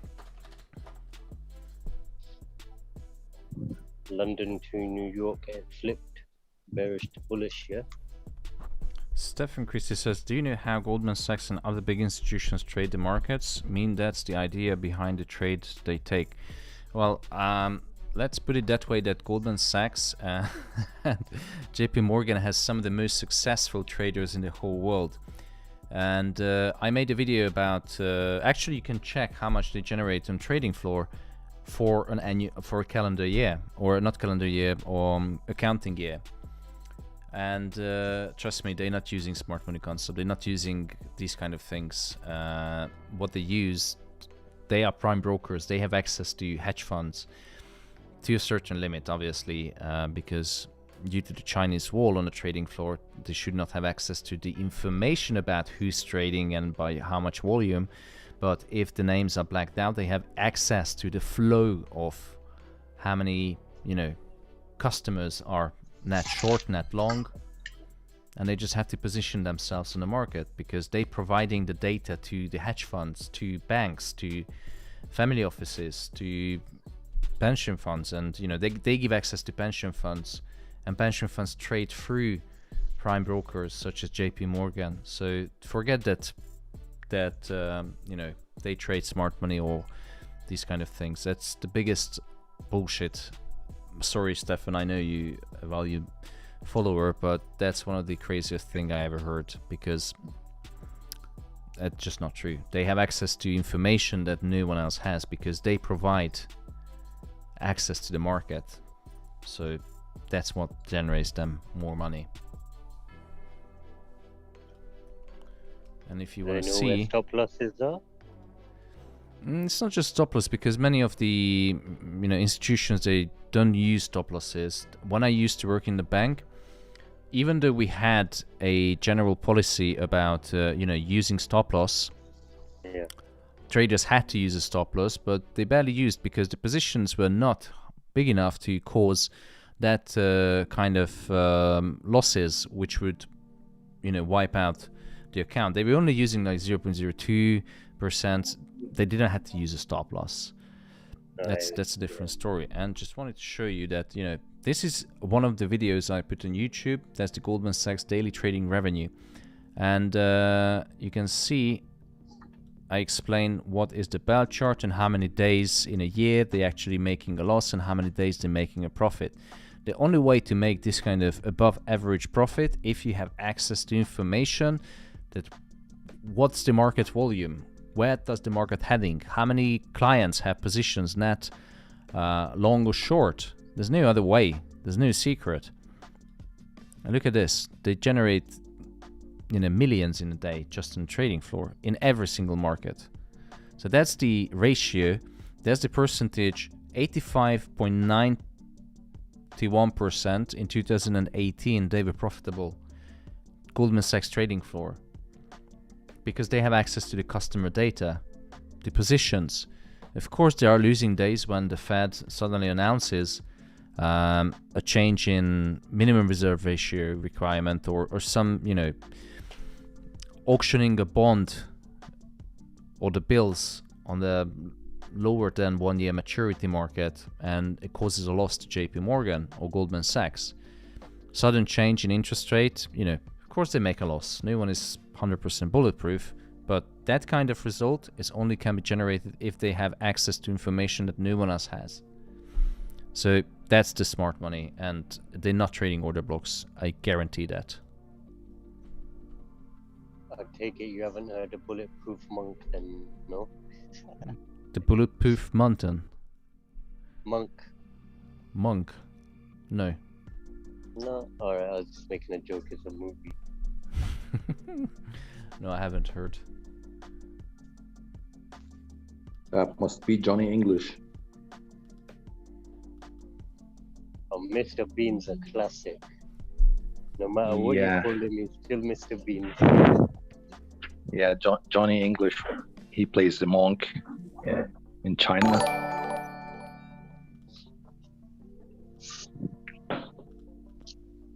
And he is bulletproof, but we don't want to say where he was bulletproof.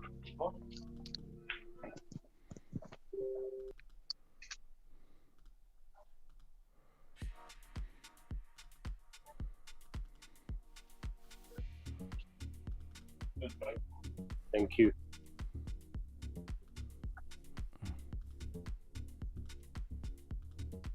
Nice and warm in Scotland today. For a change. Yeah, the sun's out. Sun's out, guns out. Okay.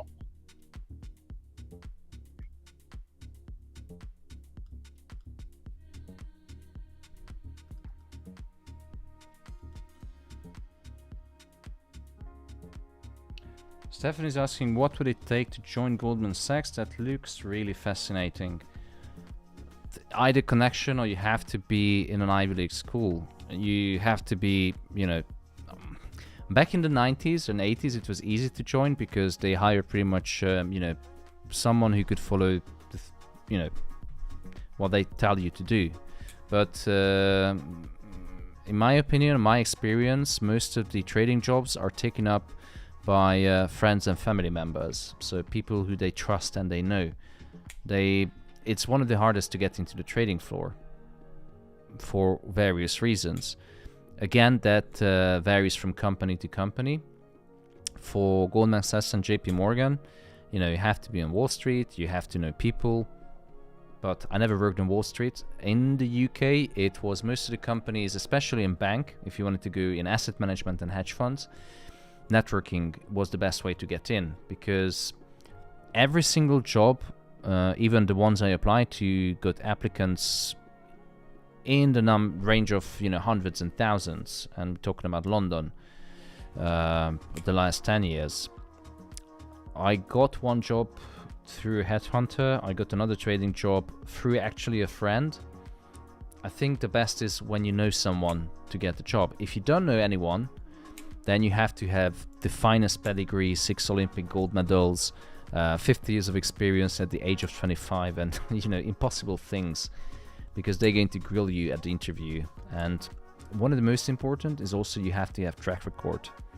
Most of the trading jobs are not advertised, especially at hedge funds, because they're going to hire people who they know that they can trade.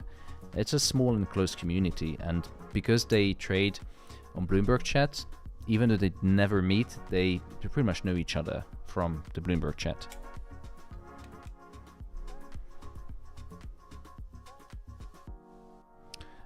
What do you think about US 30? Now, it failed to break. I just wiped the stop loss and that's it. Gold is pumping. Fuck it, let's do a short in US 30.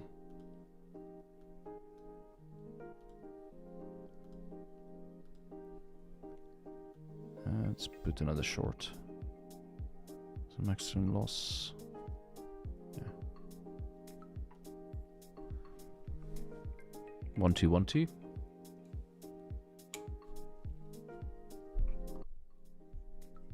guys still? Ah, okay, you're still awake. Oh, come on. I just mute my mic to avoid noise.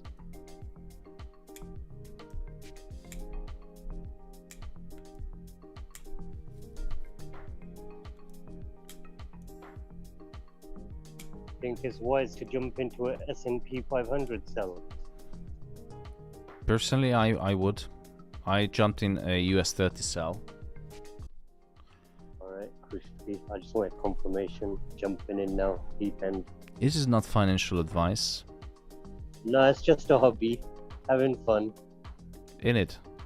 Just drawing random lines and charts. And throwing paper at it.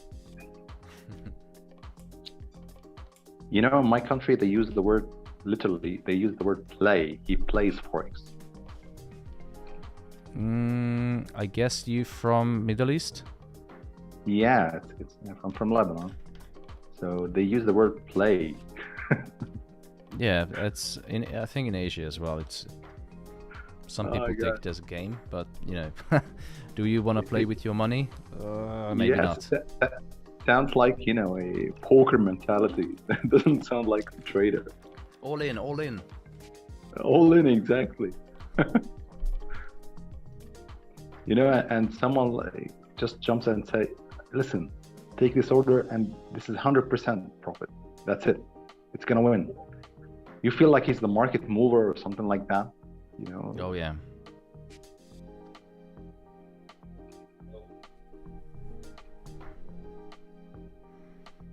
Come on, don't do that.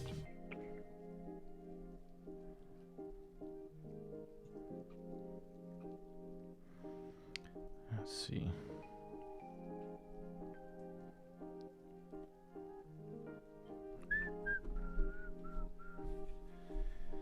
Thanks Thomas for the 80 pips. Thanks Ahmed for the 80 pips. It wasn't me, mate.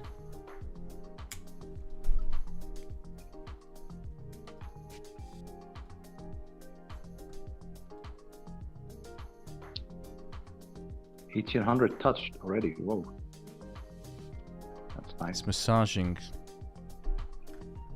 Yeah, that's copyrights reserved to you, Thomas.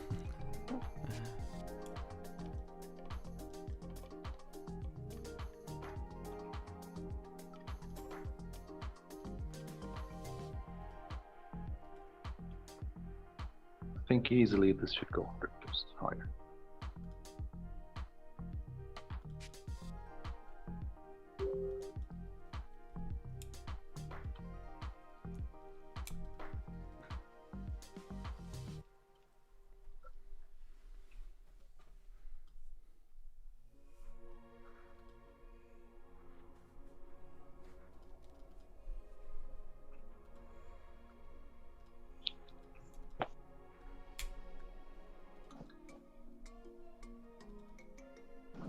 Let's see, this is the third retest on US 30 for today.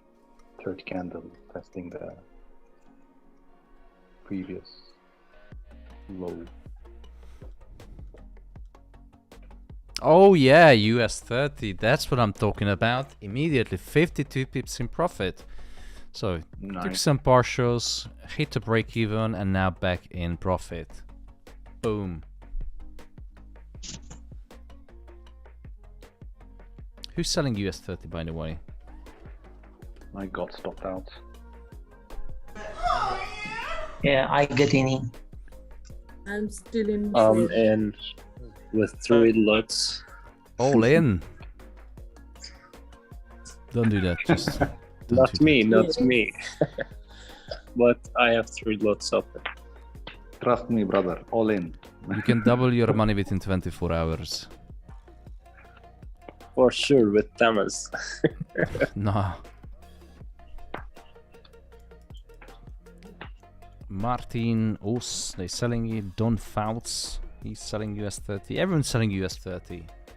Fucking hell. My rook is going long on US 30. It's still valid, you know. If you catch 40-50 pips, if you're happy with the money, close it down. It can reverse anytime. That's what's happening in gold. Now gold looks like it's stumbled now on 1800, which is a strong psychological level. Question is it going to break through? Is it going to wipe out all the stop losses? What's going to happen with gold? You see? It broke the previous high. It broke the previous daily high and close. It broke the pivot resistance. But it failed to break through 1800. It just licked it, like when you have a poo in the toilet and you feel Poseidon's kiss splashing on your bum, and now it just came back down. For God's sake. I am full of examples.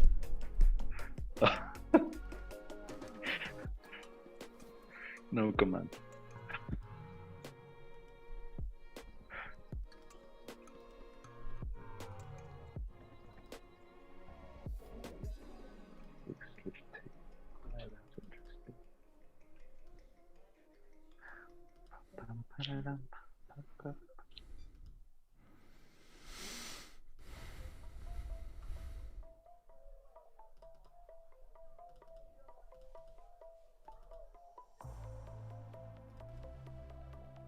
Oh, that's too. Cut off, but I grabbed that US 500 just before the drop and just came back on. Nice. Thank you.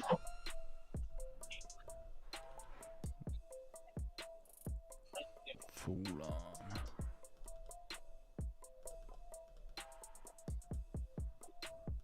The US 30 is just melting.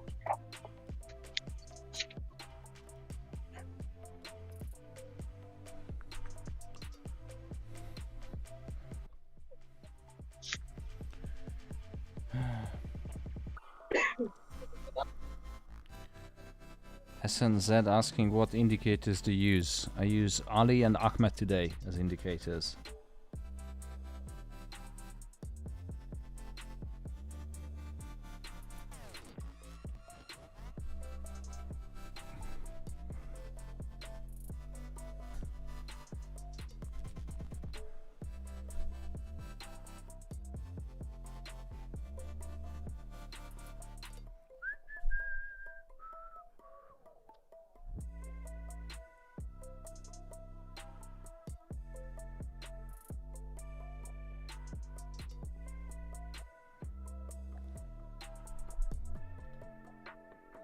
You know, US 30 is really struggling to drop and to rise.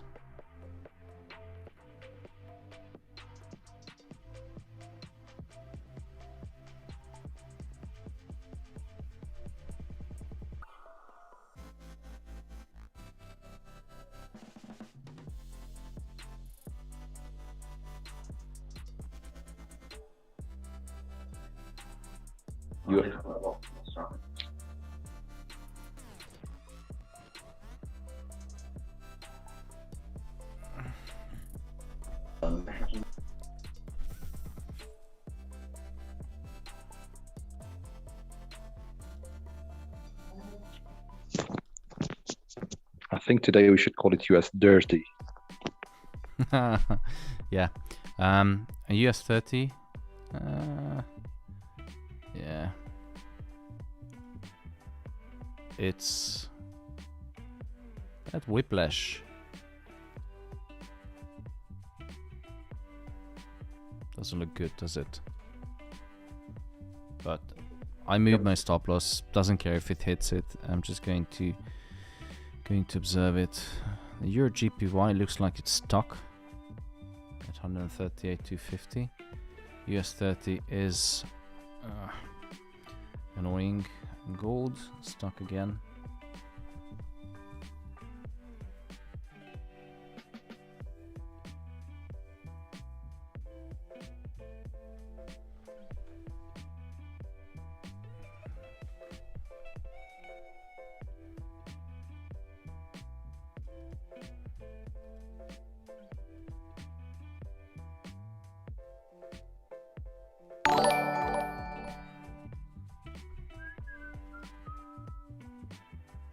We have a new hourly candle open. Let's see how the market is reacting.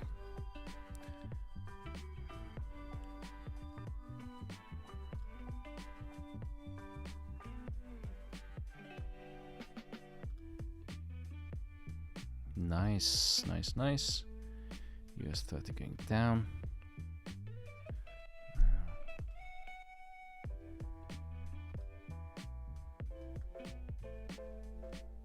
Gold is pushing up. Okay, now gold is pushing down. Fuck me.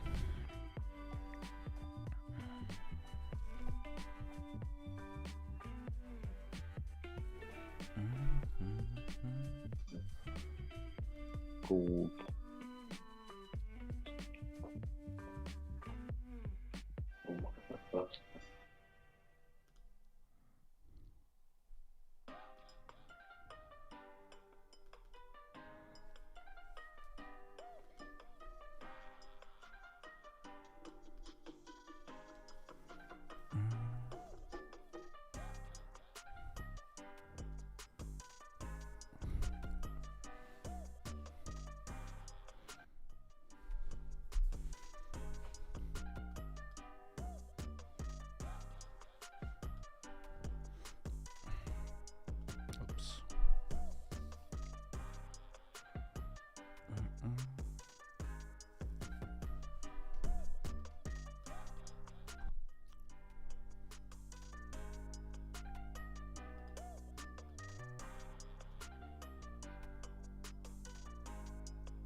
US 100 is going down, so that's by clinch tempo. Yeah, possible.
It's a really quiet trading day today.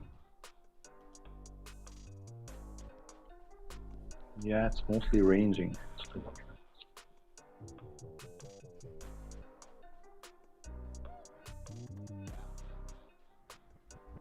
Looking at the 5-minute candles and 15-minute candles on multiple pairs, and they are all going flat. Yeah, it's, I mean, moving sideways is a usual sign that, you know, everyone is just leaving their desk now, going home. In Europe and even in the US, they're just waiting for tomorrow because we have CPI tomorrow. The Fed was really clear about it, that data-driven decision making is coming. What could be better data than CPI? Because CPI is the measure of inflation.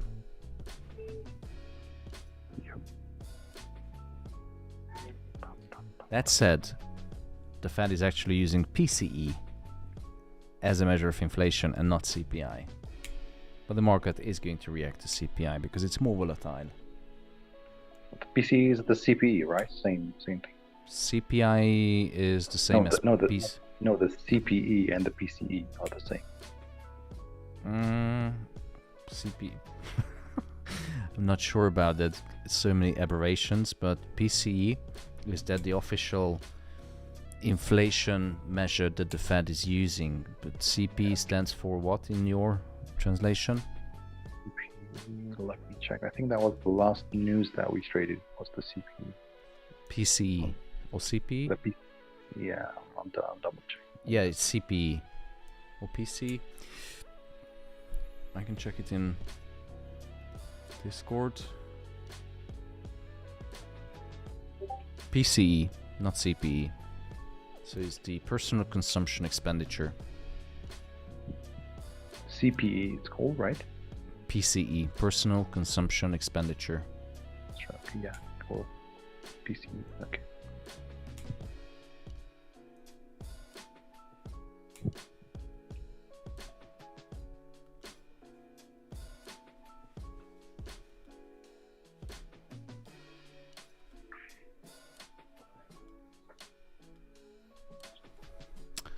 Gold is coming down again. Cheeky mother tucker. Nauman Anjun says on YouTube, sell gold now. Well, you do whatever you want, buddy.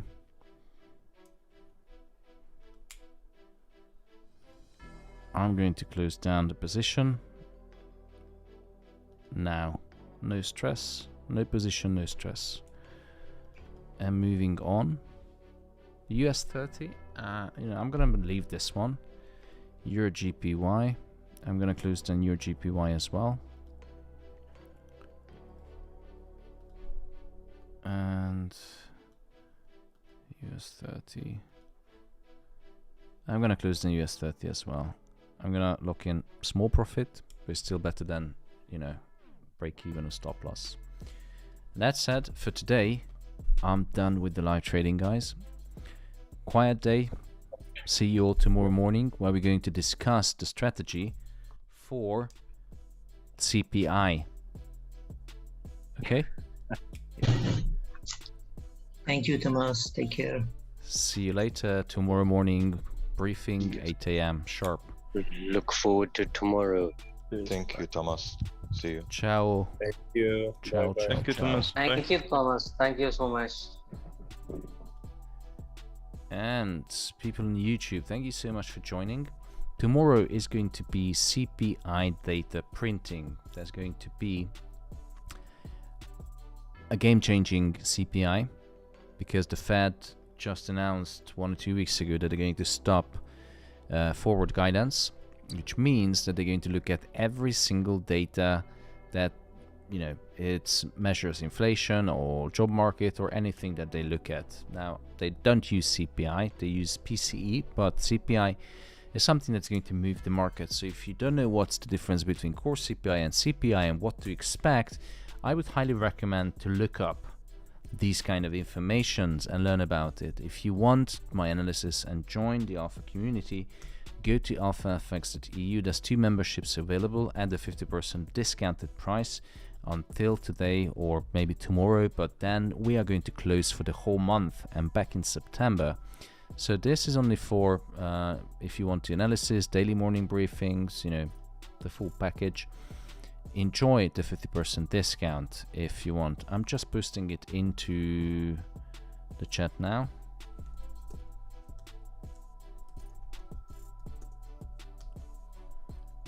Also, I think you have, yeah, you can join there.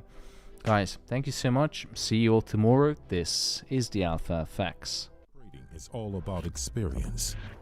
It's to feel the adrenaline running through our veins. Like all the things we do that excite us. Whatever world we come from or live in, there are people that are born to succeed. They're called special. To hustle every day for an opportunity of a lifetime. Looking for the challenge to shape our future is something that's in our DNA. A privilege just available for a few. Traders, we see things differently, paying attention to every small detail that would maybe go unnoticed by the common eye. On or by the edge is our playground. With a constant strive for glory, seeking for a new tomorrow. Do you feel special? Take back control of your investments